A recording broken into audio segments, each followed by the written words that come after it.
Ladies and gentlemen, a complete compilation of Kobe Bryant's greatest stories told by NBA players. This should be really, really fun. As you guys know, I'm a Kobe fan. Okay, not you guys. Some people that may be watching this video don't know about that. But I am a Kobe fan. Kobe Bryant got me into the NBA. And I know a lot of things about Kobe. So maybe some of the things that will be mentioned in this video, I already know about it. Or I've already heard the story before. But hopefully, I'm going to hear some things that I've never heard before. This is going to be fun.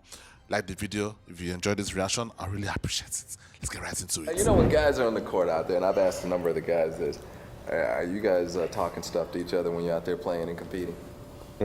Sometimes. The rest of the screw. All right, let's see. Put your hands on me.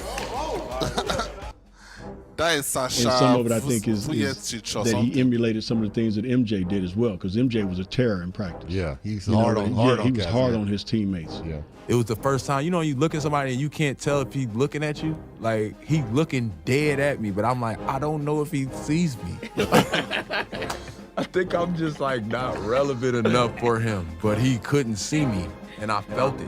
You know what I mean? And when you want to talk about the swagger, oof. I mean, Kobe had it, but as a competitor, I knew that Kobe was the one for me that I had. If I wanted to be great, that I had to get on the level of Kobe Bryant. The entire crowd was watching him. You know, like that's the reach that he had. Every once in a while, I'm going to be cheesing throughout this video like this. I'm just going to be throughout this video, man. Flashes. Yeah, dude, he would say some shit, dude. The whole room was like.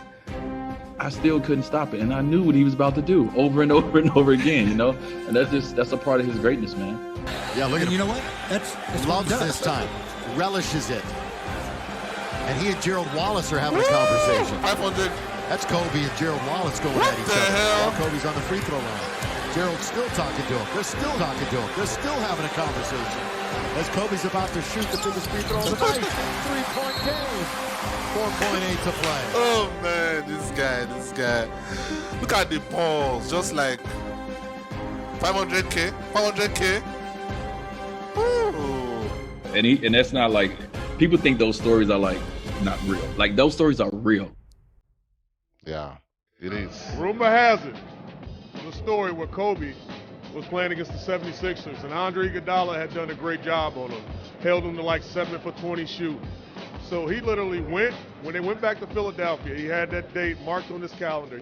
So he came to the locker room and he was like, where's Dre? And I was on the court working out, getting ready for the game. And it was Lewis Williams. It was like, he told Lewis Williams, he said, tell Dre 50 tonight. So I come back to the locker room and Lewis Williams was like, yo, Dre, Kobe said 50 tonight. I'm like, I'm always ready to play against Kobe, so I'm like, okay, this will be a good matchup. Excited about it. So 6 minutes to go in the fourth quarter. He has 49, and they're about like 20, and he gets subbed out. So he got 49 with 6 minutes to go. The game was over. So that was an interesting night. I actually went back and I tracked that game. He made like 3 threes from like where it says Staple on the side of the court.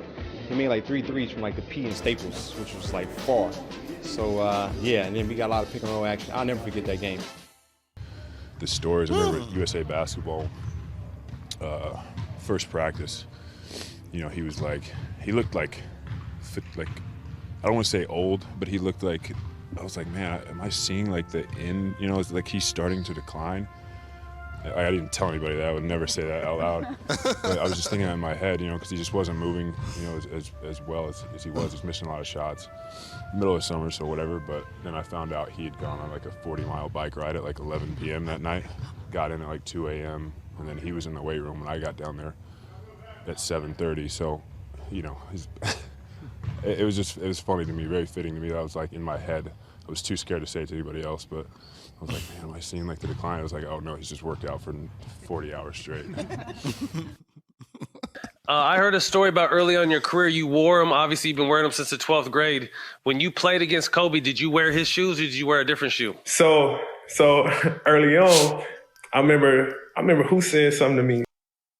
I'm gonna ask Vince if you remember this. I remember Vince was like, when you play against Kobe, do you wear shoes? I'm like, no, I haven't yet. Like, why?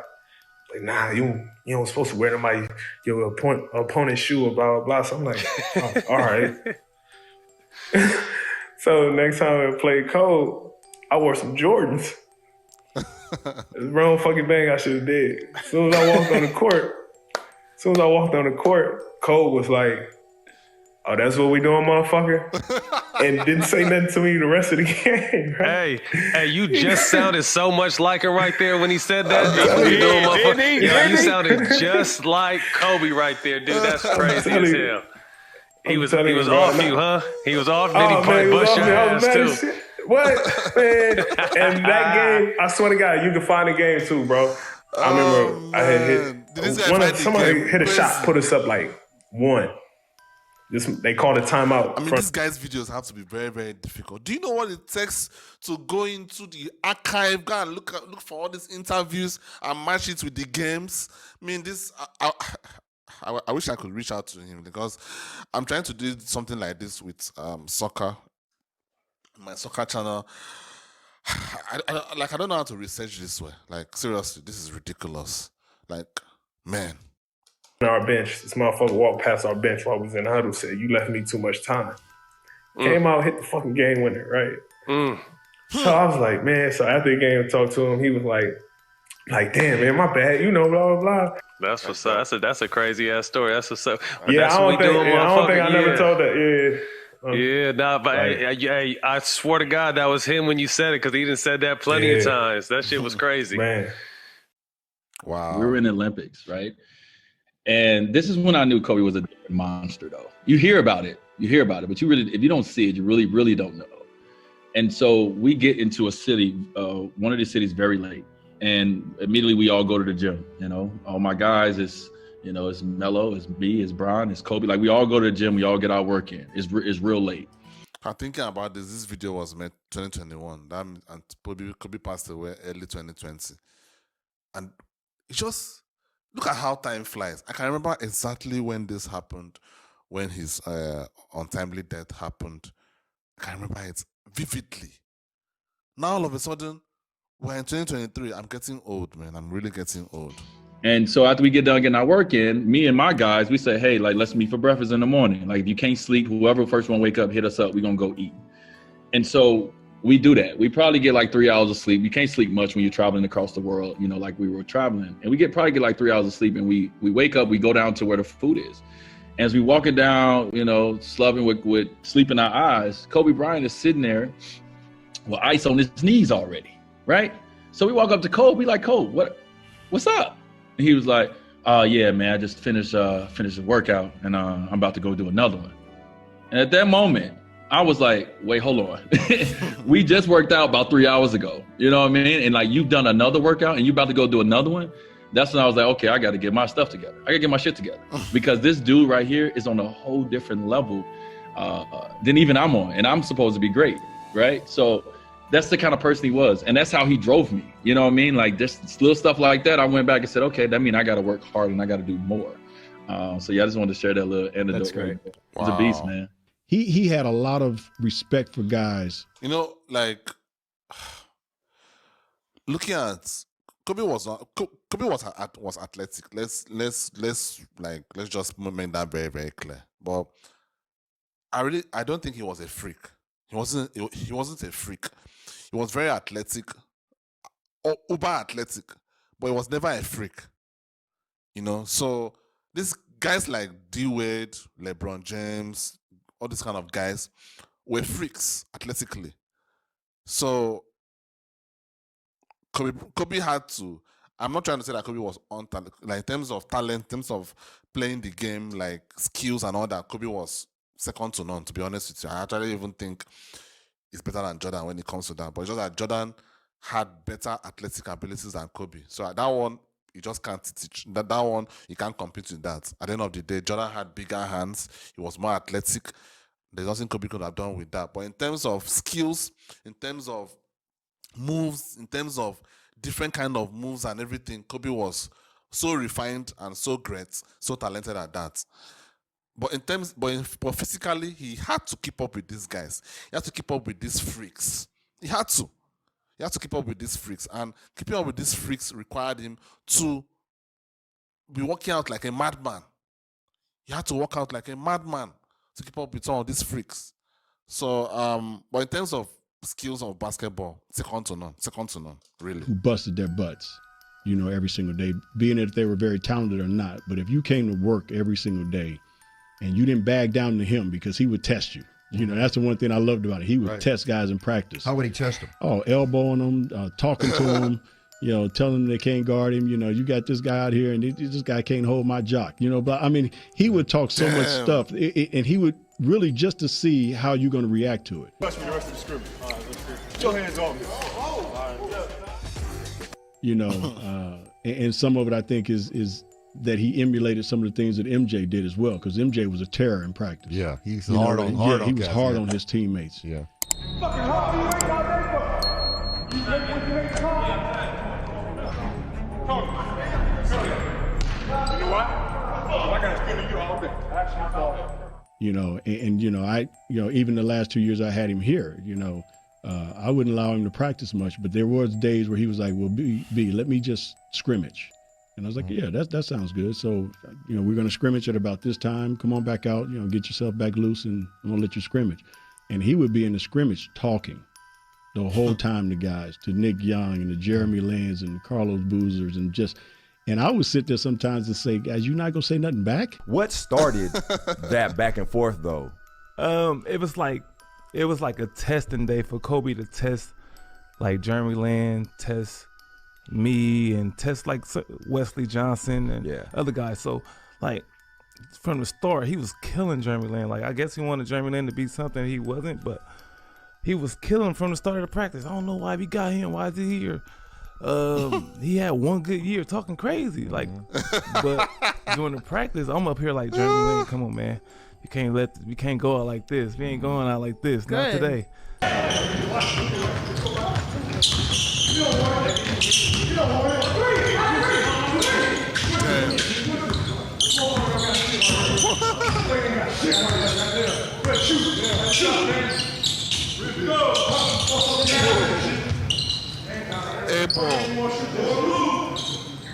I'm getting mad like, Jeremy, come on, man. Crazy. Kobe, y'all soft like Sherman.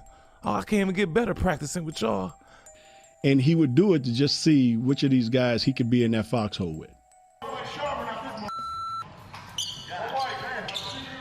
Damn. I have to admit, a lot of people will not be able to put up with this. I'm a Kobe fan, but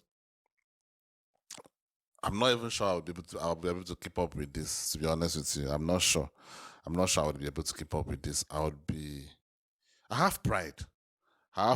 And in that situation, I don't care how great you are, I'm going to talk back. Probably I'm going to lose my job, I guess. I don't know. But in the NBA, losing your job doesn't mean that you are going to go homeless. That's going to trade you. So, I mean, I don't have to be on the Lakers, right? I can be in Minnesota, anywhere. Who cares? Like, the way people in the US prioritize where you live is kind of weird to me, because of where I'm living in my own personal life. I just don't think I could live in Minnesota. I can live in any of these cities that people look at as trash. I love when you waved them off. I think it was against the Spurs. Yeah. That was the game. That was right after that. Oh, that was right after that. In the interview, I said. But I said feel something like about the Sherman tissue or something like that. From the yesterday practice, Kobe talking all that trash kind of inspired me today. So, but you soft like Sherman. But I feel like crazy respect crazy. Like, Nick's got that mentality. Yeah. That like, yo, I'm gonna still shoot. I'm gonna play my game, that. and Kobe understands that. Yeah. Which of these guys I can trust to have my back when I'm on the court? It was a test. It's a test. Yeah. And he was always, testing guys in that way to try to find out, which of these guys I can trust and go to battle with. Now Young with two, lets it fly. It's good! Nick Young for three! And the Lakers lead with 7.4 remaining. Young's sixth triple of the night.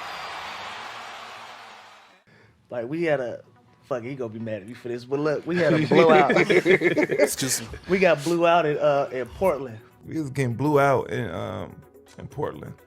So everybody I think these stories were told before he passed away. Kobe's in the locker room just waiting for everybody to come in. And you know everybody down there got Kobe's on the team, so yeah. He come in.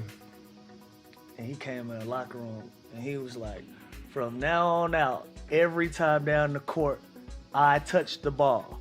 Y'all gonna learn what it's like to play with Kobe Bean fucking Bryant. How y'all gonna wear these shoes and y'all soft? Ain't what we do here in LA. So I'm not thinking nothing of it. He tells everybody to take their shoes off, their Kobe's off. I'm like, what? Okay. Oh, this motherfucker serious. Dead ass serious. Like, what's wrong with you, man? Like, what's wrong with you? Nah, take them off. Take them off. And so Nick Young playful ass. We shower and shit. We come back. Hey, y'all did? And we took them off. Did y'all throw them in the middle of like the? In the middle of Pal, like Pal, he just started grabbing people's shoes and just throwing them. He threw them all in the trash. Oh, and wow. He's like, y'all don't deserve these. We shower and shit. We come back. Nick walk in the locker room, tell us, y'all better throw that motherfucker the ball. There's gonna be some shit around here. Straight up. Like Nick never took anything serious though. Which y'all start coming with, yeah, come back in LeBrons and stuff like that. What y'all say? Did anyone? Like, I ain't gonna wear those anyway. Yeah. But we had just got the shit kicked out of us, and Kobe wasn't going for it. Yeah. You know what I'm saying? And so I just think mentally, like, he meant that shit. My Kobe story is we were in the player lounge. There was a couple of us, and we were playing spades. And he kind of came in, and we were drinking a little wine, playing some spades, just chilling. And he came in, sat down, poured himself a glass, and he was kind of like reading a paper. So this is 2008. So they had just lost to the Celtics in the finals. Okay. Like, I think this is during the if Olympics. memory serves. And so he opens up the paper, and there's like this article about it.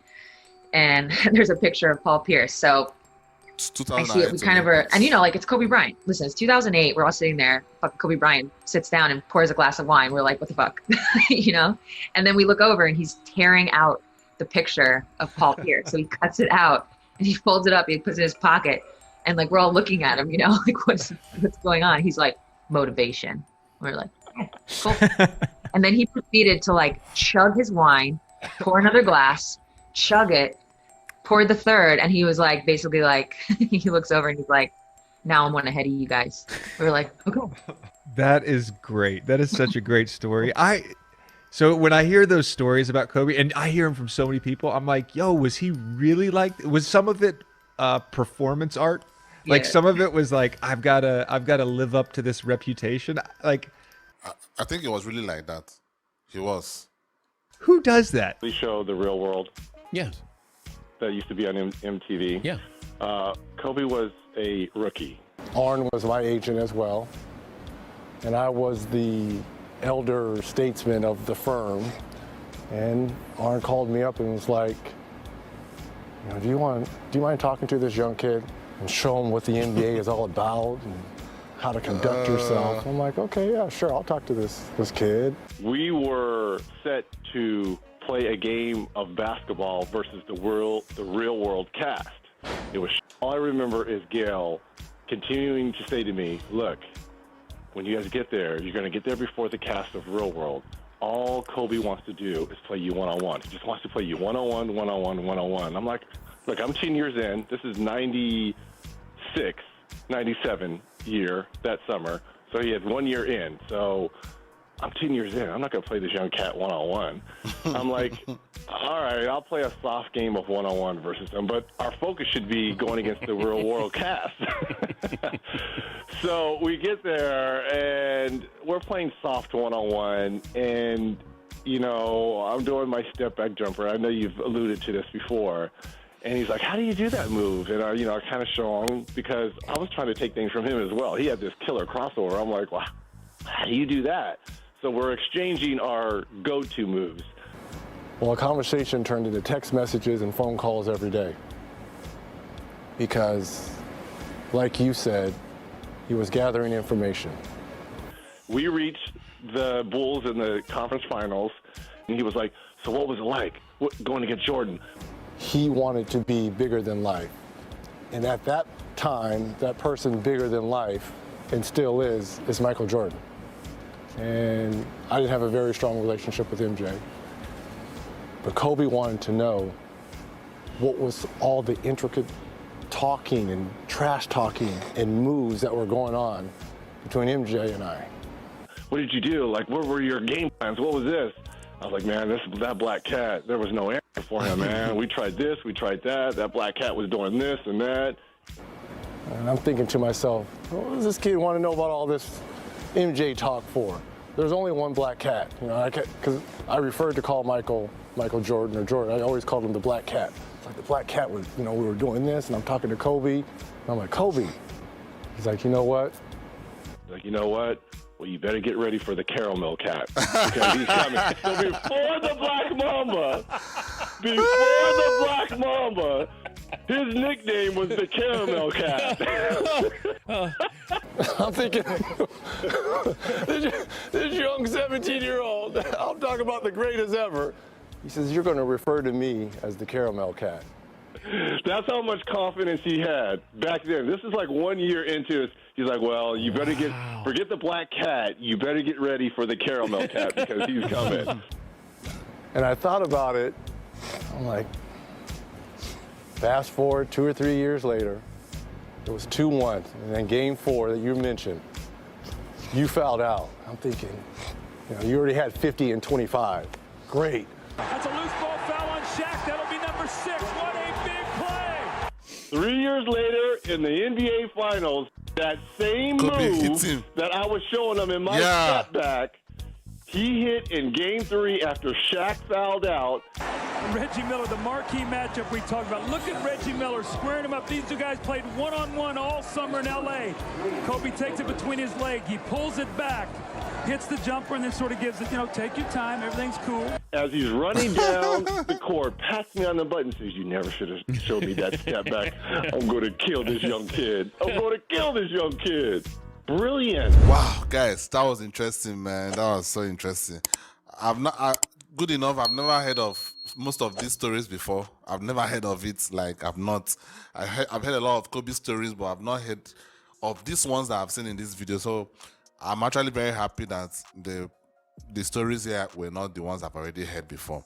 So, guys, as a guy that is in Africa, I have nobody to discuss basketball with. Nobody whatsoever.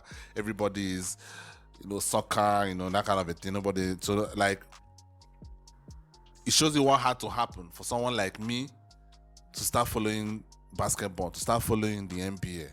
And Kobe did that. And unfortunately, death took him away very, very early.